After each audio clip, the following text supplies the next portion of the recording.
आज আমি আপনাদের বাটার গার্লিক চিকেন বানিয়ে দেখাবো। চিকেনটা পরিষ্কার করে ধুয়ে নিয়েছি।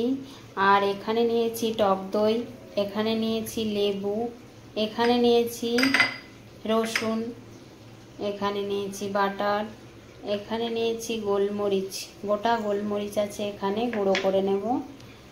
আর এখানে নিয়েছি নুন।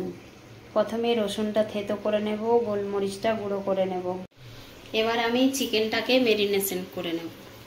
গোলমরিচের গুঁড়োটা প্রথমে চিকেনের মধ্যে দিয়ে দেব।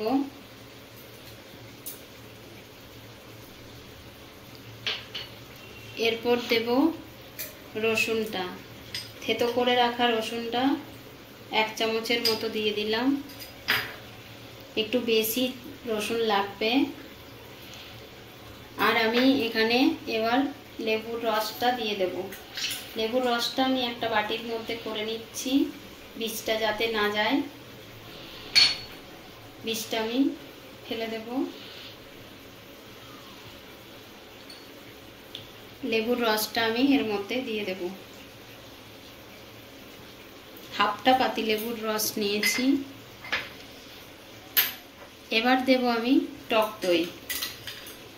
এখানে আপনারা ফ্রেশ ক্রিমও ব্যবহার করতে পারেন।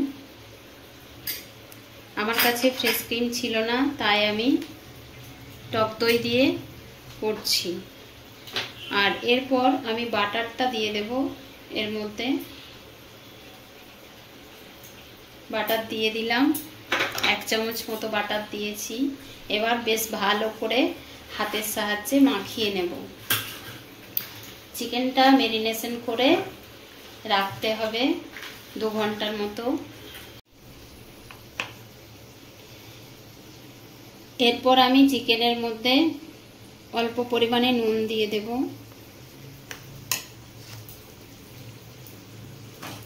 আবারও ভালো করে মাখিয়ে নেব। ভালো করে মাখাতে হবে।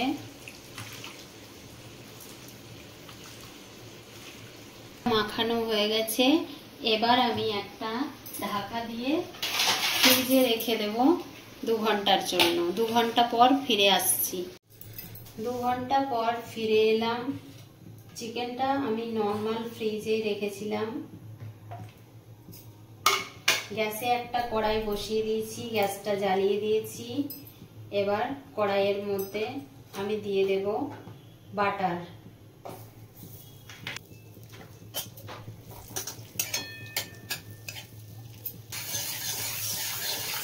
বাটারটা মেল্ট হয়ে গেছে। এবার আমি গার্লিকটা দিয়ে দেব।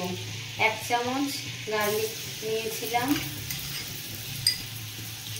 থেতো করে রেখেছিলাম, সেটা দিয়ে আমি ভালো করে ভেজে নেব।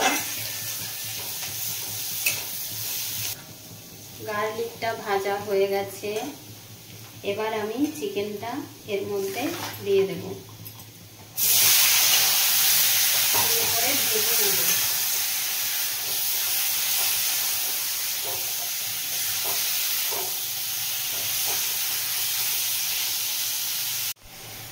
চিকেনটা দেওয়ার পরে বেশ ভালো করে কষিয়ে নিতে হবে, ভাজা ভাজা করে নিতে হবে।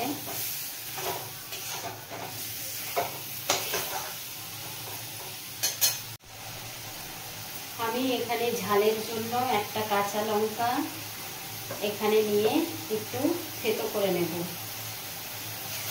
এখানে তো গোলমরিচ গুঁড়ো দিয়েছিলাম, আমি একটা ঝালের জন্য কাঁচা লঙ্কা দেব। কাঁচা লঙ্কাটা আমি থেতো করে নিয়েছি। এবার এর মধ্যে দিয়ে দেব। আপনারা ঝালটা বুঝে দেবেন। আমি যেরকম করে বানাচ্ছি সেরকম করে একবার বানিয়ে দেখবেন, এতে কিন্তু খুব সুন্দর হয়।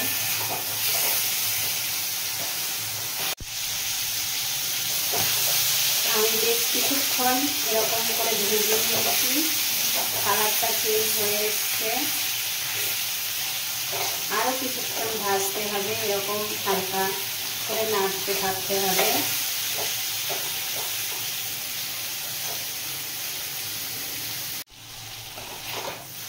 এরকম ভাবে ভাজতে ভাজতে চিকেনটা সেদ্ধ হয়ে যাবে আর বাটার গার্লিক চিকেন রেডি হয়ে যাবে। অনেকটা ভাজা হয়ে এসছে। এই সময় আমি একটু নুন দিয়ে দেব। মেরিনেশন করার সময় নুন দিয়েছিলাম, আর বাটারেও একটু নুন নুন থাকে, তাই বুঝে দিতে হবে নুনটা। আপনারা আপনাদের পরিমাণ মতো দেবেন, আমি আমার পরিমাণ মতো দিয়ে দিচ্ছি। সব কিছু আমি পরিমাণ মতোই নিয়েছিলাম।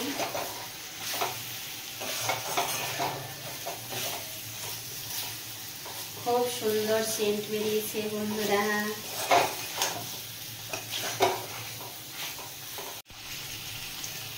বাটার গার্লিক চিকেন আমার রেডি হয়ে গেছে। চিকেনটা খুব সুন্দর নরম হয়ে গেছে, খুন্তি দিয়ে ভেঙে যাচ্ছে। ভেঙে দেখিয়ে দিলাম। এবার আমি গ্যাসটা বন্ধ করে নামিয়ে নেব। আমি নামিয়ে নিয়েছি। বাটার গার্লিক চিকেন আমার রেডি হয়ে গেছে। প্লিজ আমার ভিডিওগুলো যদি আপনাদের ভালো লেগে থাকে তাহলে লাইক, শেয়ার, সাবস্ক্রাইব, কমেন্ট করবেন।